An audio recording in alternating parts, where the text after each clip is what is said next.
तर मित्रांनो, राहुल गांधी यांची लोकप्रियता अचानक का वाढली? त्यांनी नेमकं काय केलं? लोक त्यांच्याकडे वेगळ्या नजरेने का पाहू लागलेले आहेत? आणि सर्वात महत्त्वाचं म्हणजे हा बदल तात्पुरता आहे की भारताच्या राजकारणामध्ये आता एका नव्या राहुल गांधीची एंट्री झालेली आहे. सुरुवात करूया एका प्रश्नाने. 2014 आणि 2019 मध्ये राहुल गांधी यांची प्रतिमा काय होती? जर प्रामाणिक उत्तर द्यायचं झालं तर त्यांची प्रतिमा फारशी मजबूत नव्हती. विरोधकांनी त्यांच्यावर सातत्याने टीका केली. सोशल मीडियावर त्यांना लक्ष करण्यात आलं. अनेकांना वाटायचं की ते राजकारणासाठी योग्य नाहीत, दे आर फोर्स्ड पॉलिटिशियन. पण 2022 नंतर चित्र बदलायला सुरुवात झाली. राहुल गांधी यांनी हजारो किलोमीटरची पदयात्रा करण्याचा निर्णय घेतला. हा फक्त राजकीय कार्यक्रम नव्हता, तो एक इमेज ट्रान्सफॉर्मेशन प्रोजेक्ट होता. त्यांनी सामान्य लोकांसोबत चालत संवाद साधला. शेतकरी, विद्यार्थी, बेरोजगार तरुण, महिलांपासून ते छोट्या व्यावसायिकापर्यंत हजारो लोकांना प्रत्यक्ष भेटण्याचा त्यांनी प्रयत्न केला आणि ते भेटले सुद्धा. आणि इथूनच राहुल गांधी यांच्या लोकप्रियतेच्या वाढीचा पहिला अध्याय सुरू होतो. दुसरं कारण म्हणजे त्यांची इमेज. आधी राहुल गांधी हे दिल्लीतील एअर कंडिशन राजकारणी म्हणून पाहिले जायचे. पण भारत जोडो यात्रेदरम्यान लोकांनी एक वेगळे राहुल गांधी पाहिले.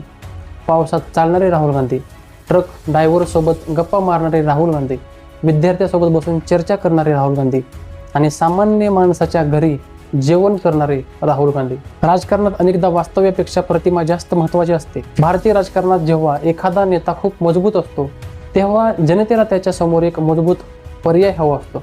आज अनेक मतदार राहुल गांधी यांना सत्ताधारी पक्षविरोधातील सर्वात मोठा राष्ट्रीय चेहरा म्हणून बघतात.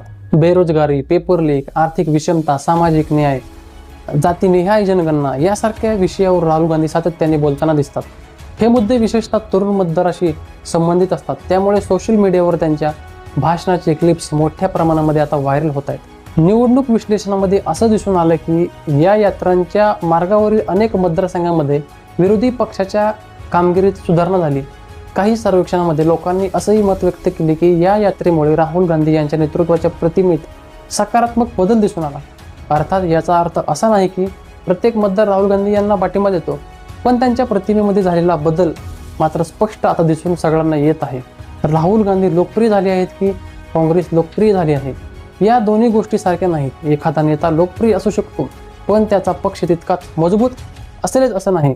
राहुल गांधी यांच्या लोकप्रियतेत वाढ झाली आहे, मात्र काँग्रेस पक्षासमोरील संघटनात्मक आणि निवडणूक विषयक अनेक आव्हाने अजूनही कायम आहेत. त्यामुळे राहुल गांधी यांच्या वाढत्या लोकप्रियतेचा अर्थ काँग्रेसने प्रत्येक निवडणूक जिंकेल असा होत नाही. आणखी एक गोष्ट लक्षात घेतली पाहिजे. राहुल गांधी यांच्यावर आजही घराणेशाही, राजकीय अनुभव, निर्णय क्षमता आणि त्यांच्या भूमिकेबाबत टीका केली जाते.